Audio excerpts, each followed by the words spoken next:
Good evening, and welcome to the Crypto Overnighter. I'm Nicodemus, and I will be your host as we take a look at the latest cryptocurrency news and analysis. So sit back, relax, and let's get started. And remember, none of this is financial advice. And it's 10 p.m. on Sunday, July 9th, 2023. And welcome back to the Crypto Overnighter, where we have no sponsors, no hidden agendas, and no BS. But we do have a contest, so let's talk about that. Make sure you comment with your favorite cover on the June 2023 covers video. Last month's winner got a shiny new Trezor wallet shipped to them right from the source. This month it could be you. So make sure you're subscribed to the podcast on YouTube and then comment on the June 2023 covers video for your chance to win. Now, on with the news. Tonight we're going to take you on a global tour from the bustling fintech scene in London to the digital currency developments in Russia and Zimbabwe. Then we'll dive into the US market, where a certain Bitcoin ETF is making waves. But that's not all. We'll also explore how AI is simplifying entry into the NFT market and discuss a recent security incident that's a stark reminder of the risks in the crypto space. In the corporate world, we'll touch upon some significant changes at a well-known American business intelligence firm. And finally, we'll delve into a recent scam that targeted victims in a way that you might not expect. So, buckle up and get ready for a thrilling ride through the latest in crypto. Ripple is looking to expand its presence in London, a city that's becoming a hub for digital currencies. Susan Friedman is Ripple's head of policy. She praised the UK government's positive approach to fintech, especially central bank digital currencies. She believes that CBDCs are a natural evolution of value exchange. She insists that they can offer the same protections as traditional fiat currencies, possibly more. Friedman also highlights the benefits of digital currencies on a global scale, such as financial inclusion for the unbanked and promoting direct peer-to-peer payments. Ripple's interest in London is due to the city's conducive environment for crypto businesses. The company believes the UK's approach towards CBDCs has created a place for crypto to grow. Ripple is keen on keying into London's CBDC plan and is part of the Digital Pound Foundation, which aims to ensure proper research and collaboration before the digital pound is launched. Meanwhile, in Russia, the central bank is planning to launch its own digital currency, the digital ruble, by 2025. The bank's first deputy chairman said a pilot test for the digital ruble will be organized later this year once the lower house of the Russian parliament passes the bill regulating its operations. However, unlike China's digital yuan, the digital ruble will not be used to pay for pensions or benefits for citizens and will have an account limit of 300,000 rubles. The introduction of a digital ruble is seen as a long process. The Central Bank of Russia is focused on ensuring that everything is safe and works perfectly. The fact that the digital ruble will not be used for pensions or benefits indicates a cautious approach toward the implementation of digital currency. In Zimbabwe, the Reserve Bank has begun trials for a gold-backed digital currency. Nelson Mupunga is the Director of Economic Research at the central bank. He said the digital currency will act as an alternative to foreign currency. The digital currency, which will be accepted as legal tender for peer-to-peer transactions, is part of the bank's measures to stabilize the local currency. The central bank's move to test a gold-backed digital currency is seen as a response to the local residents' preference for the US dollar over the local currency. The central bank believes that the gold-backed digital currency will provide an alternative to the greenback and other foreign currencies and will help stabilize the local currency. The bank is currently at an advanced stage of testing and will soon allow the digital token to be used for transaction purposes. Speaking of digital currencies, let's shift gears and talk about a digital asset that's been making waves in the US market. But before we dive in, don't forget to hit that like button, subscribe, and follow us for more crypto insights. Bitcoin is on the rise across the globe. Investor Luke Broyles predicts Bitcoin will be able to absorb all future prosperity gains, leaving those without exposure behind. He believes that Bitcoin's fixed supply makes it a future-proof asset. As innovations in countries rush to manipulate prices, Bitcoin minting will remain a constant. This makes even a small exposure to Bitcoin significantly better than none at all. The world's largest asset manager, BlackRock, announced a Bitcoin spot-based exchange-traded fund filing. This caused a surge in US Bitcoin activity. On-chain analytics firm Glassnode notes a significant uptick in the share of Bitcoin supply held or traded by US entities following BlackRock's announcement. And the rally in the wake of BlackRock's application continues. This has sparked hope for the launch of the first ETF in Bitcoin leveraged futures. BlackRock's success could signal a new phase of institutional investors engaging with Bitcoin. Other companies like Fidelity, Valkyrie, and Invesco have also filed for a spot ETF. Justin Young is a co-founder and president at Volatility Shares. He believes a spot ETF may be the most effective way for investors to gain exposure to Bitcoin. He suggests that the approval of a Bitcoin ETF dealing with leveraged futures could pave the way for a spot market ETF. Young also says that a spot ETF could address many of the SEC's concerns. He believes that an ETF operating in the spot market with regulatory approval should be seen as a safer bet.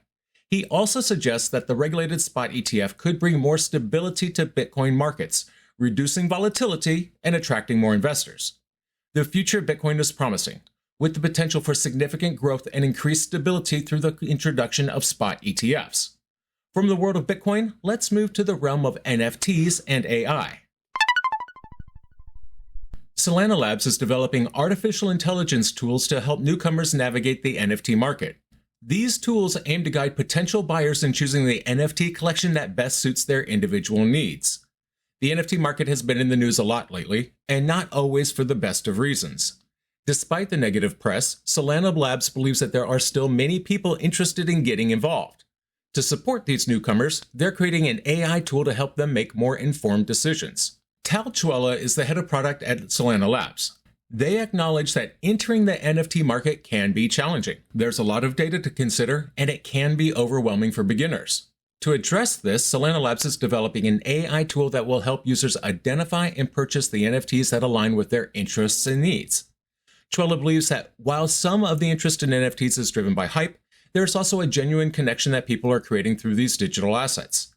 This is where AI can play a crucial role. It can make data more accessible to newcomers, helping them discover what they care about in the world of Web3. Solana is not just working on AI tools for selecting NFTs.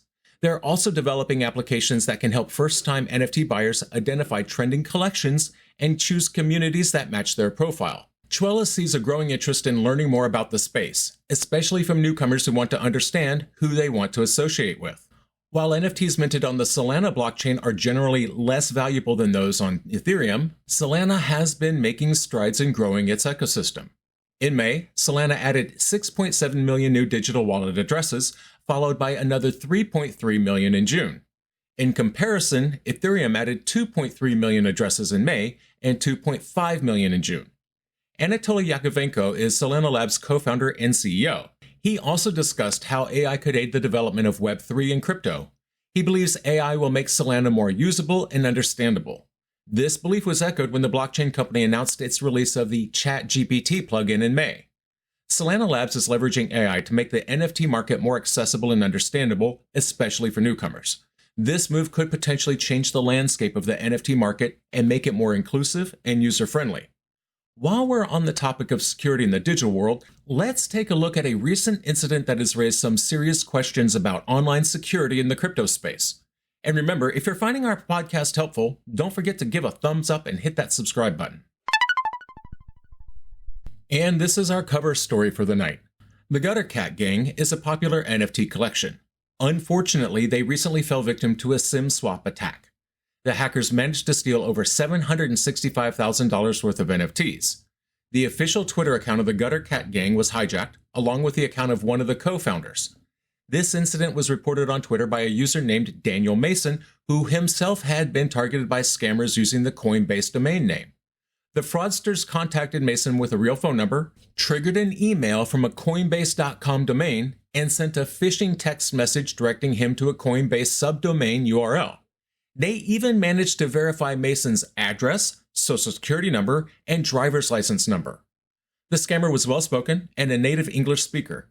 During a phone call, the fraudster told Mason that he would receive an email from Coinbase regarding an alleged breach of his account. Immediately, an email arrived from help@coinbase.com.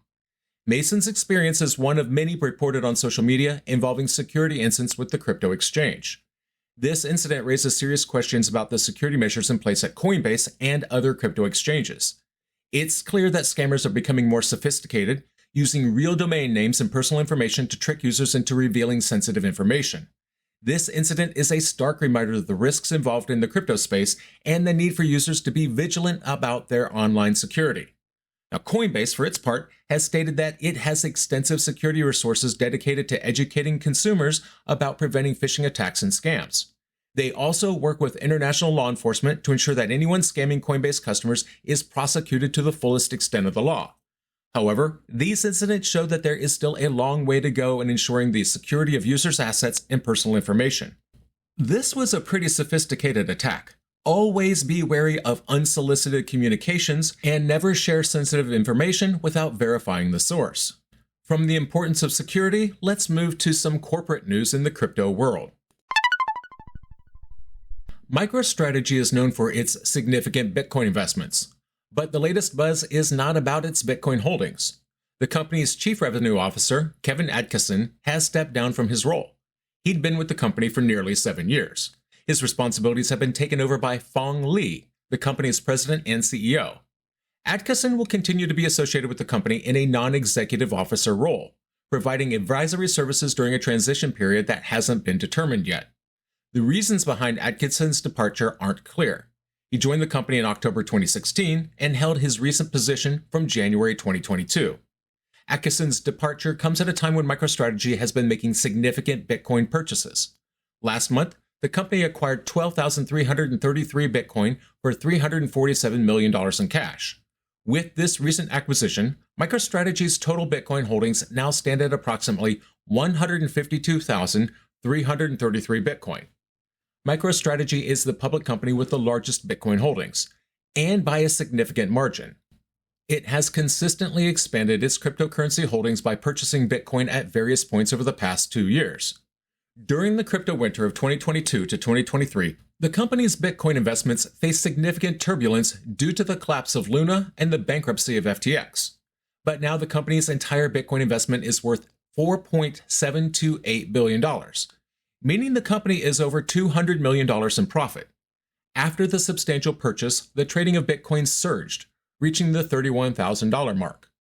MicroStrategy was established in 1989 by Michael Saylor, Sanju Bensal, and Thomas Baer. The company, which is headquartered in Tysons Corner, Virginia, shifted its focus to Bitcoin in 2020 following Saylor's success with his own personal Bitcoin portfolio. Now, speaking of significant events in the crypto world, let's move to a recent scam that targeted multi-chain victims.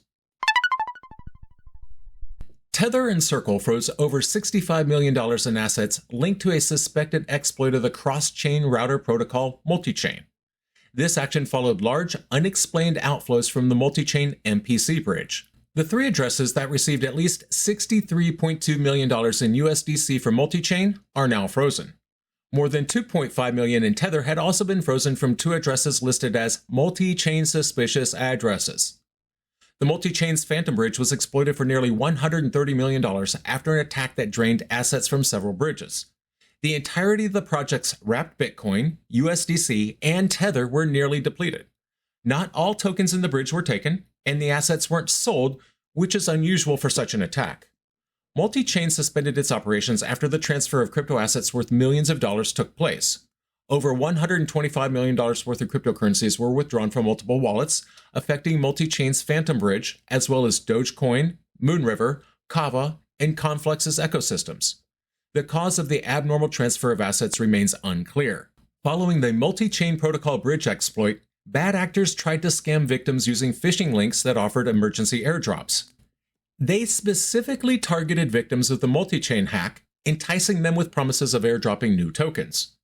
Scammers, operating an account resembling Phantom Foundation's official account, tweeted a phishing link that received over 5,000 retweets and accumulated over 50,000 views.